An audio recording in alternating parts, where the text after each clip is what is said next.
Good morning. Magandang buhay at magandang araw. Subalit ito nga palang video na ito ay sa ikuha kahapon, day 5, nang wala akong kasama.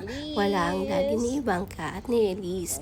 So, pumunta nga pala kami dyan lang sa kalapit ng aming bahay sa United Square para sumagap ng sariwang hangin at makakita ng kaunting ibon, ng kaunting puno sa paligid para hindi naman yung buong kwarto lang nakikita ni Elise. Kahit pa hindi pa nga siya masyadong nakakakita, is gusto ko na siyang ma-expose sa mga greeneries at saka siya, syempre, sa environment na meron kami or nilalakaran namin araw-araw.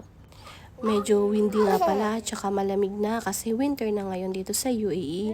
So yan, nakakumot din siya at syempre wala ngang araw nung araw na yan.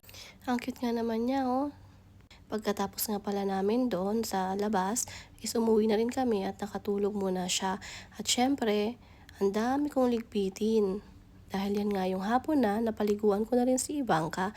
At syempre, isinunod ko na si Baby Elise. Grabe, chaotic, pero kaya naman, laban lang.